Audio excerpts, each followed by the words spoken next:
participando en nuestras redes. Hace rato que tenemos ganas de hablar de finanzas, de finanzas personales, y para eso lo vamos a hacer con Micaela Coria. Ella es contadora pública y directora de Más que Contable, un equipo contable 100% online liderado por mujeres independientes. Mica, bienvenida, ¿cómo estás? Muchas gracias desde ya por la invitación, un placer estar con ustedes en esta oportunidad, y creo que nos vamos a empezar a ver un poco más seguido. Totalmente. Así que, bueno. Sí, necesitamos que venga. Siempre. Todas las semanas tomamos una mala decisión económica. Casi Total. que lo hacemos recién, pero escuchamos el timbre y Gaby se bajó. Sí, Casi que compramos, sí. Llegué justo a tiempo. Llegaste justo. Bárbaro. Hace mucho que no hablamos de este tema acá y las cosas han cambiado muchísimo y cambian muchísimo todo el tiempo. Por eso queríamos por ahí empezar a charlar un poco de finanzas personales, sin irnos por ahí en lo tan pomposo ni macro, sino más bien qué hacemos con nuestra guita día a día. Totalmente, ¿no?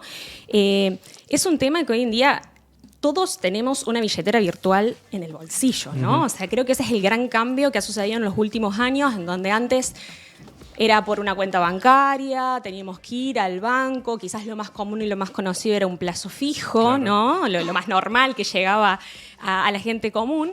Y hoy por hoy se ha democratizado muchísimo este tema de la información financiera, de las aplicaciones, pero no quiere decir que todos estemos como súper al tanto de realmente cómo funciona. Así de que hecho, la idea... creo que la mayoría no está al tanto. Exactamente, ¿no? O sea, es como lo usamos porque Sí. me queda práctico, es fácil, pero ¿qué significa? No tengo idea, ¿no? O sea, es lo que pasa en la mayoría de los casos.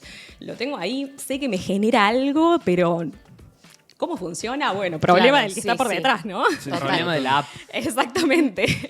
Entonces, en ese sentido, creo que hoy todos, o sea, si le pregunto a ustedes, creo que todos tienen una billetera virtual Sí. y Y están... más de una, probablemente. Y más de Eso, una, ¿no? muchas. Sí. Exactamente, porque cada una tiene su dinámica, su función, sus opciones de si es en el día, si es en frascos, si es invirtiéndolo y sacando después el rendimiento. Entonces, la idea un poco es preguntarles primero, obviamente, entiendo que sí, todos tienen una billetera virtual, y la primera pregunta que yo les haría es, ¿ustedes piensan que están teniendo ganancias con esta inversión? No sé si ganancias es la palabra, sino que por ahí yo lo interpreto como una no pérdida. Me encanta, porque va por ahí justamente. Va por este tema de, por lo menos que esté haciendo algo la plata, ¿bien? No tenerla guardada bajo el colchón y que nos esté generando un rendimiento mínimo que, si nos da ganancia o no, va a depender mucho de la inflación de nuestro país al final del año, ¿no? Pero si después, en el mientras tanto, pude cubrir parte de esa inflación, nos sirve. Total. ¿Sí? Obviamente que hoy por hoy las billeteras virtuales no le están todavía ganando la inflación, ¿sí? Entonces, en realidad, no estamos teniendo ganancias, estamos disminuyendo la pérdida, si se quiere, de la pérdida del poder adquisitivo que tenemos de nuestra moneda, pero nos ayudan. Es como decís, Luli, o sea, Sí. tenemos ese dinero disponible y entre tenerlo guardado haciendo nada, obviamente que nos va a servir más tenerlo en una inversión. Y en este sentido, charlar un poquito de los distintos tipos, ¿no?, de inversiones que podemos llegar a tener un poco más al alcance de nuestra mano. La clásica hoy en día es esto: billetera virtual, quien no tiene una cuenta de Mercado Pago, tengo la plata ahí, me genera rendimiento, sé que me genera rendimiento y listo, me olvidé, ¿no? A medida que lo voy necesitando, lo voy sacando. Esto es lo más práctico que tenemos hoy en día. Pero ¿qué diferencias hay quizás con lo más clásico que veníamos de antes, que era el plazo fijo? Una de las principales diferencias que tenemos que saber que hay es, por supuesto, la tasa de rendimiento, ¿sí? La tasa de un plazo fijo en este momento está por encima de lo que es un fondo común de inversión. Pero, ¿cuáles son las diferencias? El plazo fijo no nos da la disponibilidad del dinero. Claro. O sea, yo tengo que invertirlo, me va a quedar ahí con un mínimo de 30 días, que es lo más corto que puedo llegar a ser un plazo fijo, y no lo puedo usar. Entonces tengo que saber que es dinero que no puedo tener disponible. ¿Sí? Entonces sí, me da una tasa mayor, genial, pero tengo que saber que es plata que sé que no voy a necesitar. ¿Cuánto mayor es, Mica, o sea, ¿hay una diferencia que valga la pena tener esa plata ahí frenada ese tiempo o no? El hecho de que valga la pena en realidad un poco pasa por cuáles son mis objetivos de inversión. Bien. ¿Sí? Porque si bien la tasa de diferencia depende con qué billetera la compares, puede llegar a ser aproximadamente de unos 5 puntos de diferencia, por ejemplo, va a depender de para qué yo necesite la plata. Porque Bien. si realmente yo esa plata no la voy a usar en el corto plazo y la puedo poner en un plazo fijo, por más que sea de 1, de 2 o de 10 puntos la diferencia, me conviene tenerla en el plazo fijo. Total. Porque yo igual no la iba a usar. ¿Bien? Ahora, vamos a un sueldo quizás un poco más ajustado y tengo la plata disponible hoy porque cobré, pero sé que la tengo hasta, no sé, el lunes que tenga que pagar la boleta de la luz. Claro.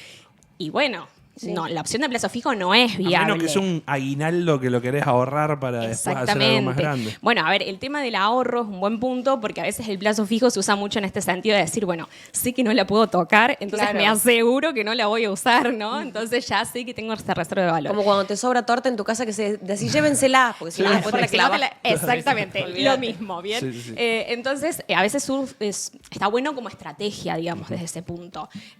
Pero si vale la pena o no va a depender mucho de si yo necesite o no la plata, ¿bien? O sea, esa tasa de diferencia porcentual vale la pena siempre, si se quiere, si yo realmente tengo la disponibilidad para dejarla ahí a la plata. Y también un detalle no menor que tengo que tener en cuenta es que el plazo fijo nos asegura una tasa de rendimiento. Bien, o sea, el plazo fijo, la tasa que nos informa cuando nosotros lo constituimos es un rendimiento asegurado y asegurado en varios sentidos. Por un lado, porque nos dicen cuál es la tasa de antemano y por otro lado, porque los bancos cuentan con un seguro de depósito. Bien, en este momento los seguros de depósito están en 25 millones de pesos. Bien, entonces, si el banco fuera a la quiebra, por ejemplo, nuestro dinero que está invertido está asegurado. Bien, esto las billeteras virtuales no lo tienen, ¿sí? No tienen ninguna de las dos cosas que acabo de mencionar. Sí. Por un lado, no tienen el tema de este seguro de depósito y tampoco tienen esto de la tasa asegurada. Claro, va variando. Bien. Exactamente. La tasa de rendimiento va variando y de hecho una de las preguntas que he escuchado varias veces es ¿me puede generar pérdida un fondo común de inversión? La respuesta es sí. Sí, sí. La ¿A qué le probabilidad llamas es muy baja. ¿A qué le llamas fondo común de inversión? ¿A las billeteras virtuales? Claro, en realidad la billetera virtual es un medio, ¿sí? Pero lo que hace la billetera con nuestra plata es invertirlo en una dinámica de inversión que es un fondo común de inversión. Ok. Bien, el fondo común de inversión básicamente es una vaquita, digamos, que hacen todos los inversores que van poniendo plata y hay un administrador del fondo, obviamente un especialista en inversiones, que toma la decisión de en dónde invertir ese dinero. Entonces ese dinero en realidad está invertido en plazos fijos mayoristas, en bonos, en títulos públicos, bien. Los fondos comunes que utilizan las billeteras son fondos de muy bajo riesgo. ¿Qué quiere decir esto? Que la probabilidad de que genere pérdida es ínfima. Y por eso está ligada a el bajo rendimiento, ¿o no? Exactamente, porque a menor riesgo, menor tasa. A mayor riesgo de inversión, tenemos rendimientos más interesantes, pero bueno, tenemos que tener otro riesgo y el riesgo estamos hablando de que así como está la posibilidad de ganar, también tenemos la posibilidad de perder, lógicamente. Los fondos comunes que utilizan las billeteras son inversiones muy conservadoras. Esto hace que la probabilidad de que tengamos una pérdida es muy ínfima. Si bien ha sucedido en nuestro país, ha sido muy eventualmente. ¿Sí? Normalmente nos generan rendimiento, pero tiene esta tasa que es variable y que eventualmente baja. Por ejemplo, de hecho, ahora en agosto tuvimos una baja de las tasas de las billeteras virtuales porque aumentó la tasa de encaje del Banco Central. No los quiero aburrir un poco con tecnicismos, pero bueno, son en definitiva decisiones económicas del país que afectan esas inversiones financieras. Claro. ¿no? Bien, y para el común de la gente, para la diaria, ¿qué es por ahí o cuáles son las alternativas más viables a la hora de, no te digo que estamos tirando manteca al techo, pero tenemos unos mangos y no queremos que se pierdan o que se licúen? Bien, creo que la alternativa 100% y número uno y más flexible es esto de las billeteras virtuales con sus respectivos fondos comunes de inversión. Yo ahí siempre sugiero el tema de la diversificación. Bien, si tenemos un poquito más de dinero disponible, distribuirlo. Pongo ¿sí? un poco acá, pongo un poco allá. Exactamente, no poner todos los huevos en la misma canasta. Todos digamos, los contadores ¿no? y los economistas te dicen diversificar. Diversificar. Exactamente. ¿Por qué? Porque cada una de estas billeteras invierte en un fondo diferente. Claro. Entonces, si a un fondo de esos le va mal o le va un poco peor, no quiere decir que al otro también. Claro, y Entonces, al otro bueno, le va mejor y compensa un poco. exactamente. Entonces, bueno, lo primero es distribuir, pero lo más accesible para el común denominador de la gente es estos billeteras virtuales con sus fondos comunes. El siguiente paso es también fondos comunes de inversión dentro de bancos, ¿sí? Hoy por hoy también los bancos han flexibilizado mucho las dinámicas de cómo hacer esas inversiones. Sí.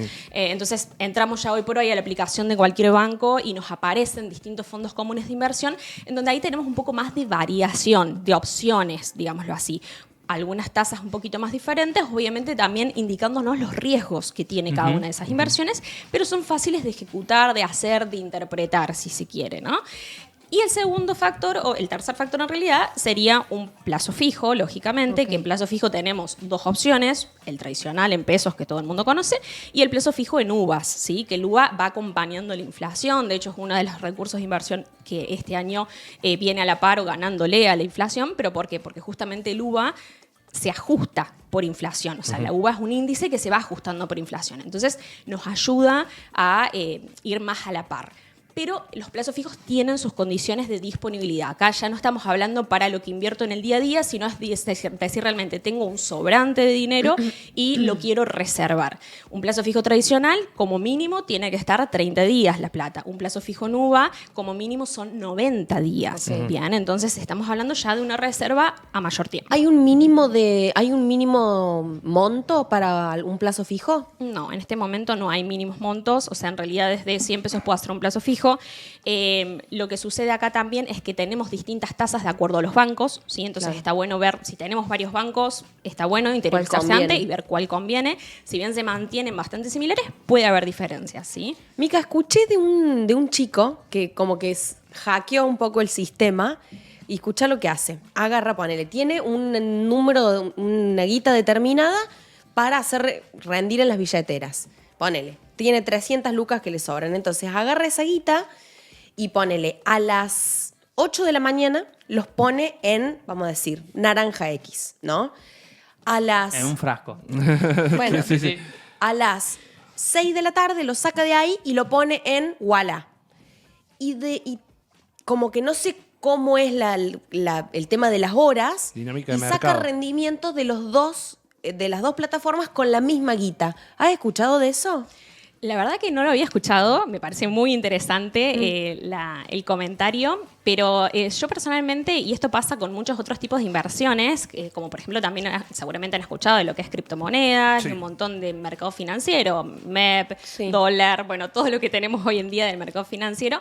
Y creo que si bien está buenísimo el comentario y es muy interesante y es viable, uno también tiene que siempre evaluar hasta dónde es viable. Bien, en uno, digo Sí, yo, total. ¿no? De decir, realmente, voy a estar prestándole atención todos los días exactamente, me voy a poner un reloj a las 6 de la tarde o lo que fuese para mover la plata de un lugar al otro y capaz que lo hago, sí, un día, 2 días que tenía justo ese horario libre y después ya seguramente me olvidé porque no estoy dedicándome a eso. Pasa mucho con lo que es compra y venta de criptos, compra y venta de acciones, o sea, todos los mercados financieros tienen este tema de que si uno lo mira muy en detalle y muy fino, podemos hacer estos juegos de inversiones jugando con las mismas dinámicas financieras del mercado. Pero normalmente son personas que realmente están prestándole mucha atención, se dedican a eso, están en ese seguimiento minucioso de todo eso.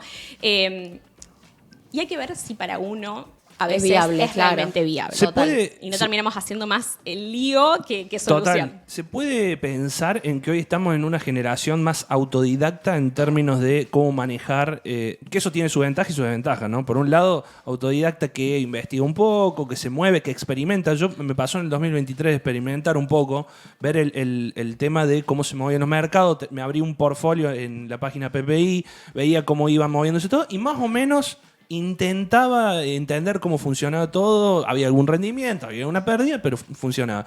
Después está lo otro de que creo las billeteras se han vuelto más una cuestión de joystick o jueguito, donde toda la interfaz está diseñada para que vos creas que estás realmente jugando un juego, ¿no? ¿Qué pasa con estás ganando? Que estás ganando, y pasa mucho también con las de apuestas online y todo. Sí, Tienen toda la misma interfaz. Entonces, por un lado está bueno ser autodidacta, porque te permite investigar, analizar algunas cuestiones, y por el otro, crees que te la sabes toda porque la interfaz está diseñada por eso. La experiencia de usuario sería. Totalmente. Bien. Totalmente, sí, concuerdo 100%, y acá es donde uno creo que desde estos lugares está bueno incentivar la educación financiera en términos de educación real, si se quiere, y ahondar un poquito más en esos recursos que tenemos tan a disposición hoy en día.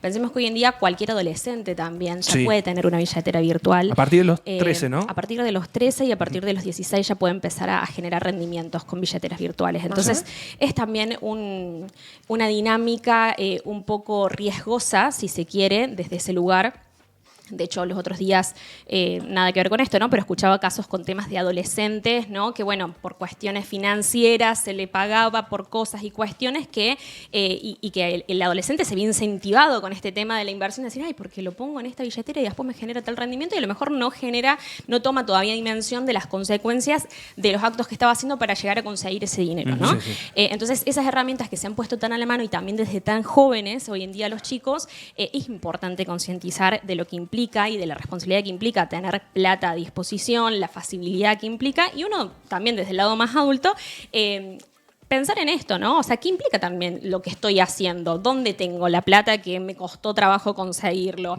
Esto, por ejemplo, que yo mencionaba recién de los depósitos de los plazos fijos, en realidad, de los seguros, perdón, de los depósitos de plazos fijos, mucha gente no lo sabe. Y a lo mejor dice, no, es lo mismo invertir en un banco que en una billetera virtual.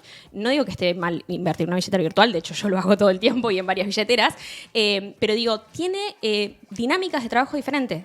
Y es importante No es ser una cosa consciente. mejor que la otra. Exactamente. Bien. Y tengo que saber qué compatibiliza con mi versión de Claro, eso es persona, lo que hablábamos con antes. mi nivel de riesgos, con la plata que yo puedo generar o no al mes. Che, Entonces, ¿cómo ha cambiado todo? Porque te acordás, nuestra adolescencia era pedirle plata a nuestros viejos, era que nos den realmente un billetito para ir a comprar algo, para hacer la salida. Y hoy en Nuestra día, inversión era ir guardando las monedas. claro, Así y es. ahora es realmente mucho más complejo, pero también mucho más accesible, y ese es lo que genera el riesgo, me parece. Porque, viste, de repente Totalmente. el pibe le da 25 lucas, toma para que salga y tome algo, y de repente ese pibe se ahorró una plata, el otro día le aparece más guita y dice, che, esto está bueno, empieza a darle la dinámica y se vuelve todo como medio difuso esa edad. Totalmente, totalmente. Eso es lo que iba un poco recién.